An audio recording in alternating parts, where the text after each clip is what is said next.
What's up, YouTube? We back at it again with another video. The title of this one is What Your Job Says About You. And I ain't gonna lie, bruh. We either currently work a job or work one of these jobs that he's about to talk about. And I ain't gonna lie, bruh. I currently work one of these jobs, no cap. But anyway, bruh, if you can like, comment, subscribe, I very appreciate it, bruh. You about to dive into this video and vibe out, bruh. I ain't gonna lie. See what bruh talking about. And shout out to bruh. I should be yours. There's no other feeling like an iPhone alarm waking you up out of your sleep, getting up out of your bed, and getting your ass ready for work. Clocking into work is a fulfilling experience because you love your job and everything about it, or you fucking hate it. And when I had a traditional job, I fucking hated it. And boy, I had every job in the book. So as a former seasoned civilian of the workforce, I will be rating the worst jobs you can have. Not to be organized and keep me from rambling off on tangents, because I will do that. The criteria in which I'm rating these jobs will go as follows: 1, co-workers and managers; 2, job difficulty; and 3, the bullshit you gotta deal with that was not in the job description. And coming in first, fast food. The only fast food restaurant that I worked at was a Taco Bell / Pizza Hut. The barrier to entry to begin working there was very low. Matter of fact, the day I went in for an application, the manager came from the back, hired me on the spot, asked if the earliest I could start was tomorrow, and it's very humble. Now, the co-workers and managers, honestly, on the cooler end, because you got to think about the people that are working fast food. You have the kitchen staff, which in Texas, in my area, were a lot of little Mexican ladies that didn't speak English. And I appreciate them so much.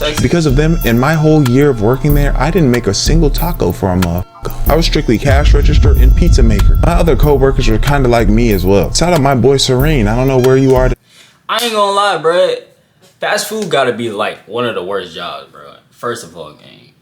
Like, the managers make it damn near annoying sometimes, bro. They be doing the utmost, you feel me? And I feel like, bro, just the customers in general, cause hungry people be mad as hell when you get your food wrong. Like, they be mad as fuck. So I feel like that fast food is that shit ass, bro. I ain't gonna. But I hope you're doing well. Him and I used to take the old oil to the back in the dumpster, dump it out, have good conversation. My dog Sir Jason, yes, his name was Sir Jason. I thought he was trolling when he first told me that. He was a cool dude and he could rap. He would pull up to work so faded. But Sir Jason, he had a very theatrical ending. He wasn't the best cashier or the best cleaner or the best at customer service or anything at all. On the last day when the manager got on his ass about being slow, he said, "Fuck you and fuck this job," and walked out. Now the manager. At the time, these seemed like adults to me, but now that I'm older, these are just older kids managing younger kids. I had 2 managers. One of them was this hood Asian girl, pink box braids, was in a relationship with one stud and was busy, would come back to the kitchen and help us, was not employed or on payroll. I used to love this manager because she had the biggest crush on me, almost a little too big. She wanted to partake in my seminal fluid so bad that whenever anybody would ask me to wash dishes, she would say, "No, he doesn't wash dishes, he don't have to," and would literally tell me to go look pretty somewhere. That came with a price as well though, because whenever I was a cashier at the window and some fine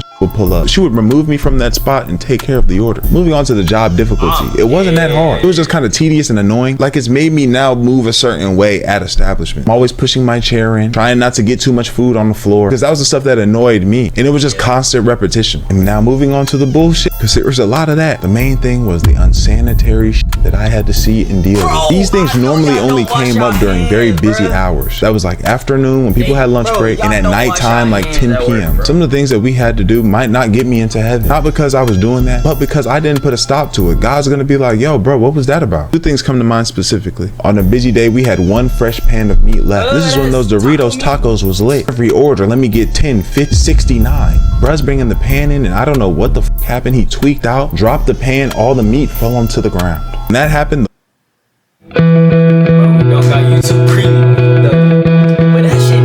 we trained them to.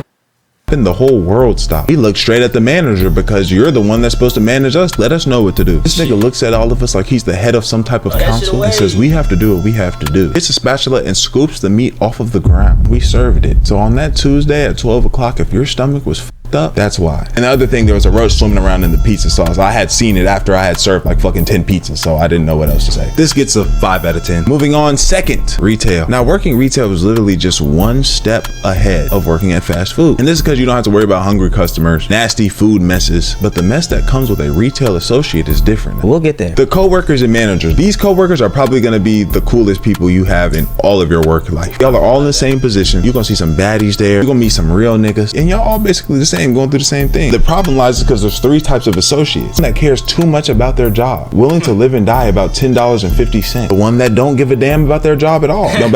That one employee be like, bro, I know the manager personally. I got him on speed dial. Like, bro, move around, bro. What you talking about?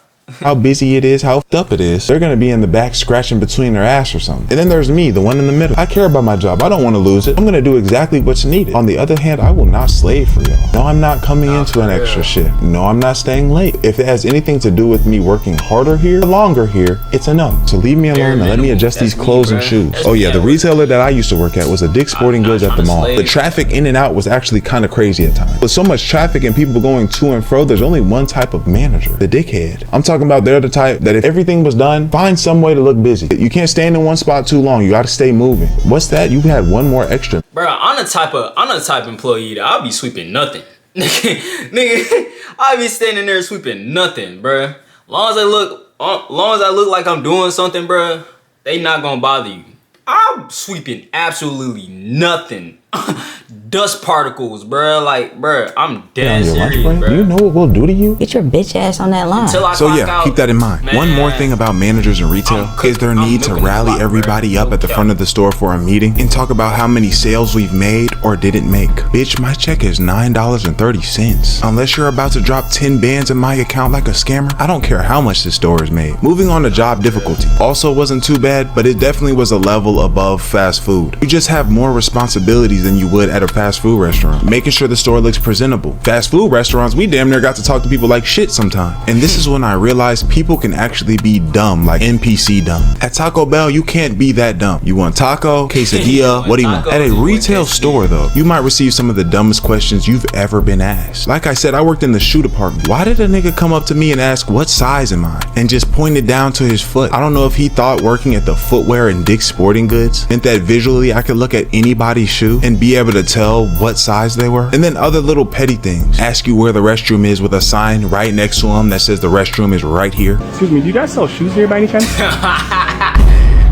But moving on to the bullshit. The worst, craziest things about working retail gotta be those days when they hit you with sales. Labor Day, Cyber Monday, New Year's sale, and the worst of them all, Black Friday. If you're watching this and you've experienced a Black Friday sale at a retail store, you can't tell me you didn't want to go get in your car and drive straight into the building. People dead ass turn into an animal for a good deal. Half the time it don't even be a good deal. You're getting $2 off. And how the Dick's Sporting Goods was at the mall, we had plenty of inventory in the back, but we also had a lot of inventory in the front. You could dead ass pull the boxes out and look at the shoes that you wanted. After that Black Friday, it was time for all the associates to clean this mess up. Let's just say the state of the store looked like the aftermath of Hiroshima. Debris everywhere, yellow tape from people getting trampled over, the scent of dead bodies. So with all that factored in, I give retail about a 5 out of 10. And lastly, for this video, Amazon delivery driver. I want to start by saying if Jeff Nigga, all these jobs is ass. Like, bro, retail, fast food, all these jobs is ass.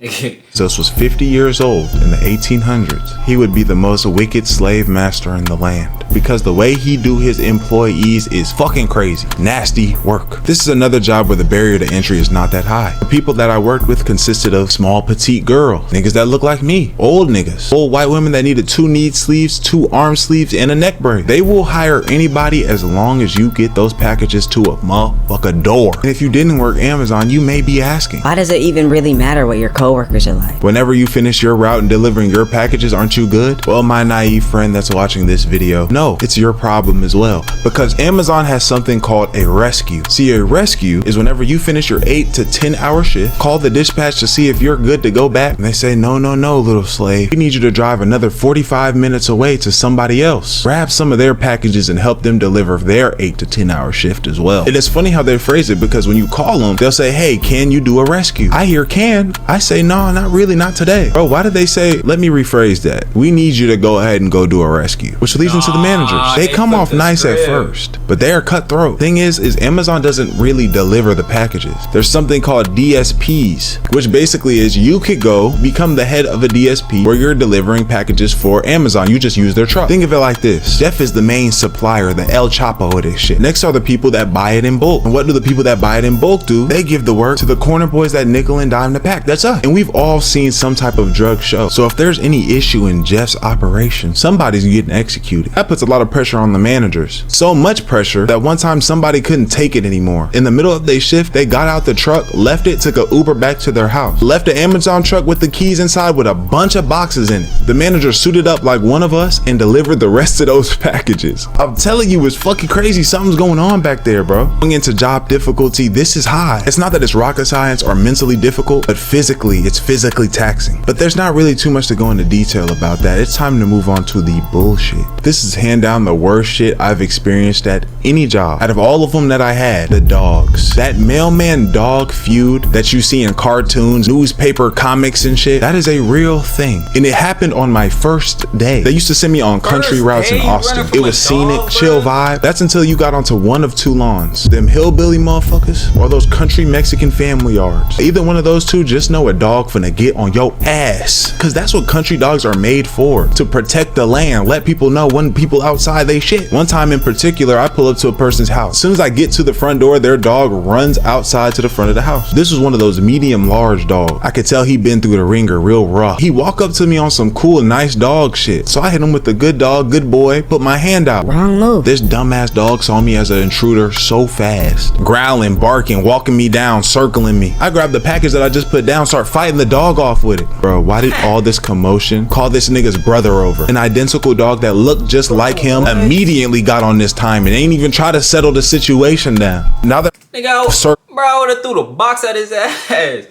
I ain't the occasional jump at me. Real life 2v1. I played it smooth, played it smart. Fought both the dogs off with the package, just kept walking slowly. Didn't want to make no sudden movements, didn't want to run. As soon as I got back over the gate, jumped over it, threw the package at him. Some nights out of my sleep. Alright, Brody, that's the end of the video. Hey, shout out to this man right here, bruh.